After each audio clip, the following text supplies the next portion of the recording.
محمد. بسم اللہ الرحمن الرحیم. انما یرید اللہ لیذہب عنکم الرجس اہل البیت ویطہرکم تطہیرا. صلی اللہ محمد.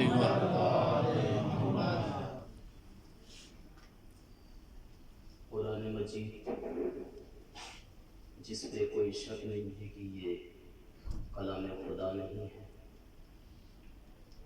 ان تمام سوروں میں قرآنی آیتوں میں اللہ اشرف المخلوقات، چرند پرند، حیوانات، ہر ایک باتوں کا ذکر قرآن مجید میں کیا گیا ہے. اور بخوبی آپ سب واقف ہیں اور پڑھتے بھی ہیں، لیکن افسوس اس بات کا ہے کہ ہمیں فقط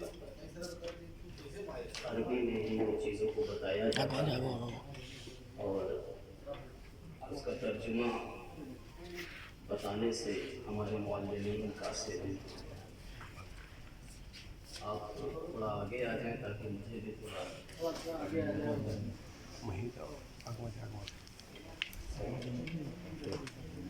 نعرہ صلوات. اللہم صلی اللہ. آپ لوگ بزرگ میں ٹیک لگائے رکھو. نعرہ صلوات. اللہم صلی اللہ محمد. عزیزوں، آج کی جو مجلس ہے وہ عنوان اربعین سید الشہداء علیہ السلام ہے، اور آپ سب خصوصی اس چیز کے لیے اس مجلس میں شریک ہوئے اور باقاعدہ پوری بیداری سے اس مجلس کو آپ سماعت کریے گا. انشاءاللہ جب آپ اس مجلس سے اٹھیں گے تو کچھ لے کے اٹھیں گے. صلوات پڑھ دیں محمد.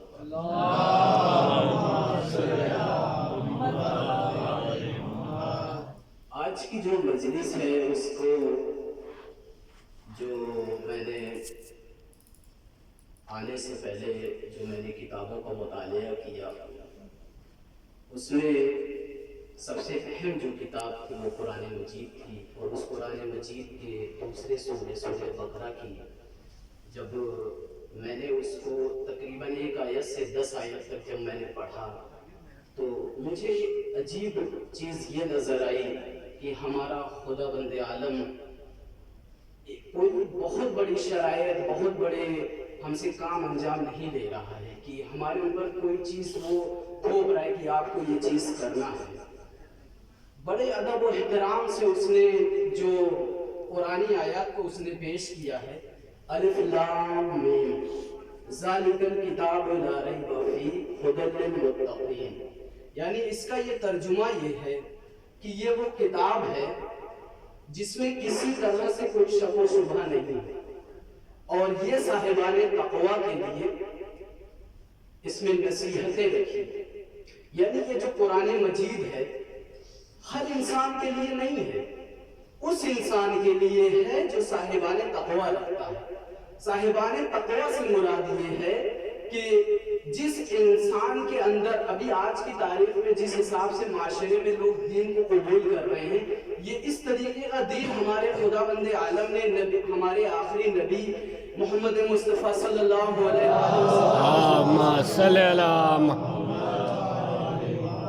اس طریقے سے انہوں نے نازل نہیں کیا. وہ لا الہ الا اللہ محمد رسول اللہ فقط یہ نہیں ہے کہ آپ نے پڑھ لیا آپ مسلمان ہو گئے، کیونکہ جس وقت امام حسین علیہ السلام نے قیام کیا تھا جس کے خلاف قیام ہوا تھا وہ لوگ بھی لا الہ الا اللہ محمد رسول اللہ پڑھ رہے تھے.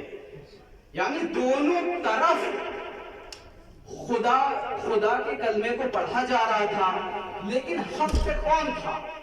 اس وقت جو زیادہ تر لوگوں کے ذہنیت میں گمراہی ڈالی گئی تھی وہ باقاعدہ طور پہ کلمے کی بنیاد پہ گمراہی ڈالی گئی تھی، کیونکہ جو سر کاٹے جا رہے تھے وہ اللہ اکبر کہہ کر کے کاٹے جا رہے تھے، اور جو اس کے خلاف تھا وہ بھی اللہ اکبر کہہ رہا تھا. اس وقت جس طریقے سے انسانیت کو گمراہ کیا جا رہا تھا، لوگ بالکل ایک الگ طریقے سے کنفیوز تھے، وہ سمجھ نہیں رہے تھے کہ ہمیں کون سا راستہ اختیار کرنا ہے۔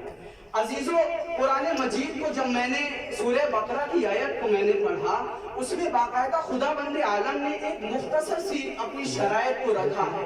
شرائط یہ رکھا ہے اپنے نبی کے ذریعے سے، جس قرآن کو عوام کے درمیان نازل کیا گیا، انہوں نے کہا کہ یہ قرآن مجید ہے، یہ اللہ کا کلام ہے، اس میں کوئی شک و شبہ نہیں ہے، یہ صاحبان تقویٰ کے لیے ہدایت کا راستہ ہے۔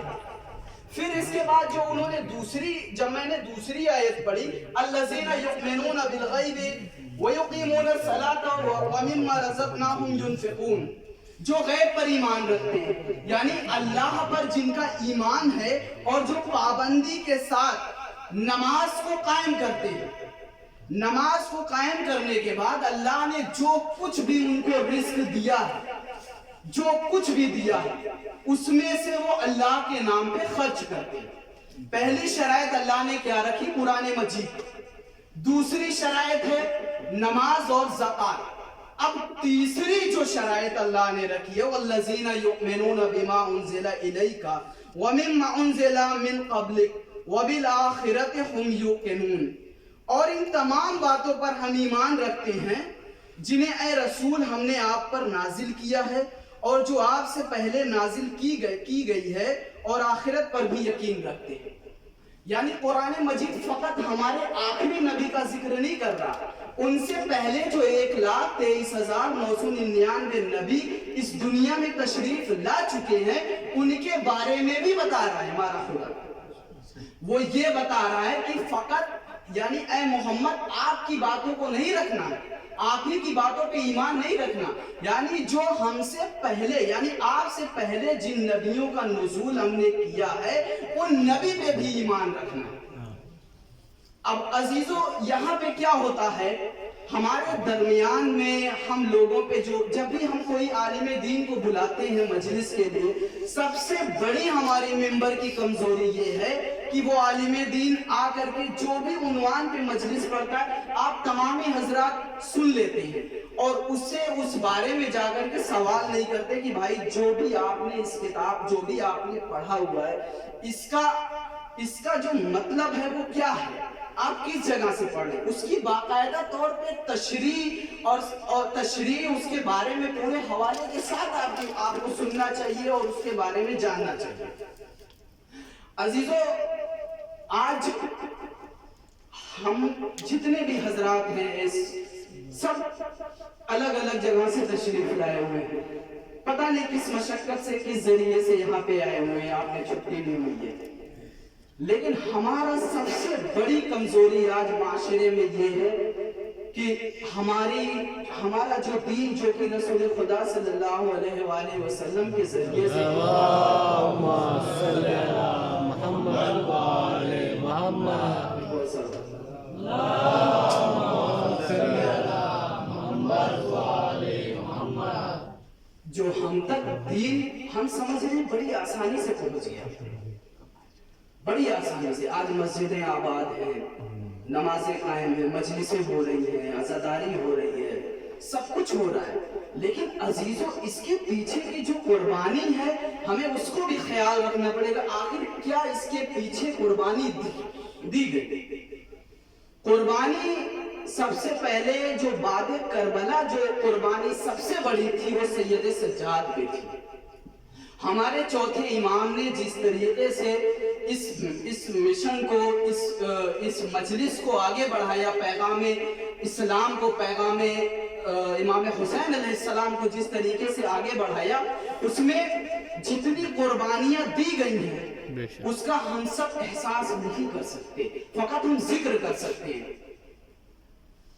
آج اس مجلس کی جو روح ہے وہ روح کون ہے؟ روح امام زمانہ عجل اللہ تعالی فرجہ۔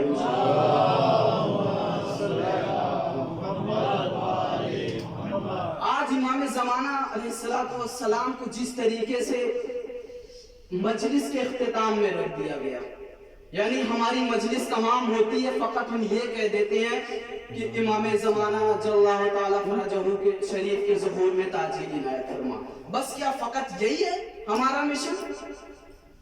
جو آج قربانیاں دی گئی ہیں، آج ہمارا امام پردے غیب میں ہے، پردے غیب میں آج تک وہ کیوں ہے؟ آخر ان کی حکومت کیوں نہیں قائم ہو پا رہی ہے اس کائنات میں؟ وہ انتظار کس بات کی کر رہے ہیں؟ انتظار یہی چیز کا ہے کہ امت نہیں ہے ان کے پاس۔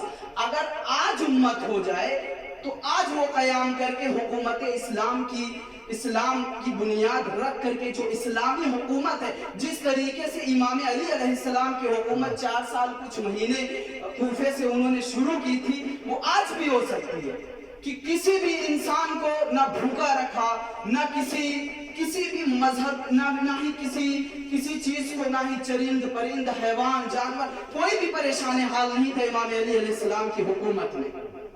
آج وہی حکومت کا ہم سب انتظار کر رہے ہیں، لیکن ہم سب کو جس طریقے سے دوسرے روٹ پہ لگا دیا گیا، دوسرے طریقے پہ لگا دیا گیا، آخر ہمیں کون گمراہ کر رہا ہے؟ آخر ہمارے امام مہدی علیہ السلام کے ظہور میں اتنی تاخیر کیوں ہے؟ آج آپ جا کر کے دیکھیں لبنان میں حزب اللہ کس طریقے سے کام کر رہی ہے۔ کیا ہمارے درمیان جو بی بی جناب زینب سلام اللہ علیہا کا جو روضہ اقدس، جو مزار مقدس آج باقی ہے، وہ کیسے باقی ہے؟ ایسے ہی بچ گیا کہ ہم بیٹھ کر کے فقط دعا کرتے رہے اللہ پاک ہمارے مزارات کی حفاظت فرما؟ نہیں، ہمارے جو سید حسن نصر اللہ کی جو قیادت میں جو حزب اللہ کی بنیاد رکھی گئی، جو حزب اللہ نے جنگ کی ہے، وہاں پہ قربانیاں دی گئیں، تب جا کر کے جناب فاطمہ جناب زینب سلام اللہ علیہا کا روزہ بچایا گیا ہے۔ محمد وآل محمد۔ آج ہمارے درمیان میں جس طریقے سے تفرقہ بازی کی جا رہی ہے، ہمارے درمیان جس طریقے سے لوگوں کو گمراہ کیا جا رہا ہے، یہ آج ہم سب کو اس سے ہوشیار رہنے کی ضرورت ہے۔ ہمیں سنی شیعہ کے نام پہ لڑایا جا رہا ہے، جبکہ ہمارا کام ہے وحدت۔ ہمارے آیت اللہ سید علی سیستانی صاحب کا پیغام ہے کہ اہل سنت ہماری جان ہے۔ جب ہماری جان ہے تو ہم اپنی جان کے ساتھ کیسے غلط سلوک کر سکتے ہیں؟ آج ہم سب فقط نسب پرستی میں الجھے ہوئے ہیں۔ نسب پرستی کیا ہے؟ ہم فلاں کے لڑکے ہیں، ہم فلاں کے خاندان سے ہیں، ہم فلاں کے رہنے والے، ہمارے بابا، ہمارے اجداد، ہمارے گھر والے یہ تھے۔ کیا نسب پرستی سے ہمیں جنت مل جائے گی؟ ہمارے امام کہاں تک آئیں گے؟ ہمارے قبر میں اور محشر میں۔ برزخ کی تو کوئی بات ہی نہیں کر رہا۔ برزخ کیا ہے؟ برزخ اصل موضوع ہے، اصل مقام ہے، جہاں پہ ہمیں سب سے زیادہ ہماری جو بعد موت ہمیں سب سے زیادہ وہاں گزر کرنا ہے، ہماری زندگی سب سے زیادہ وہاں گزر بسر ہو۔ لیکن ہمیں اس چیز کو بتایا نہیں جاتا کہ کس طریقے سے وہاں پہ ہماری زندگی کو گزارنا ہے۔ عزیزوں، ہمیں جس طریقے سے مجلس میں آ گئے، بتا دیا گیا آپ روئیں، بے شک روئیں۔ رونے کا ایک طریقہ، رونے کے ساتھ ساتھ ہمیں عملی میدان میں بھی قدم رکھنا ہے۔ ہمیں عمل سب سے زیادہ ضروری ہے۔ فقط ہمیں صرف اپنی زبان سے جو ہم کہہ رہے ہیں وہ اسی پہ عمل سب سے زیادہ ضروری ہے۔ بس عزادارو، زیادہ زحمت نہ لے کر کے بس 20 منٹ، اس سے زیادہ اور میں نہیں پڑھوں گا۔ ربط مسائب کو مجھے بیان کرنا ہے، چند الفاظ اور صلوات پڑھ کر محمد والے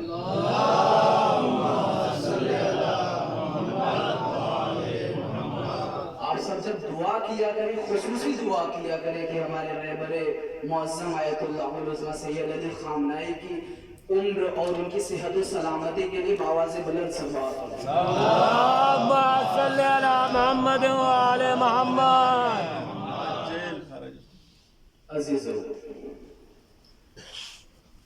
آج ہم اربعین سید الشہداء علیہ السلام کے عنوان سے ہم اس مجلس کو یہاں پہ جس بھی طریقے سے ہمیں پردیس میں ملا ہے، یہ اللہ کا شکر ہمیں ادا کرنا چاہیے۔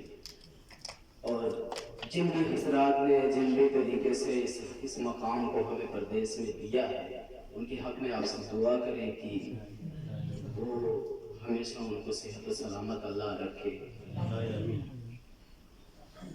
عزیزوں، ایک واقعہ یہ ہے کہ ایک عیسائی تھا،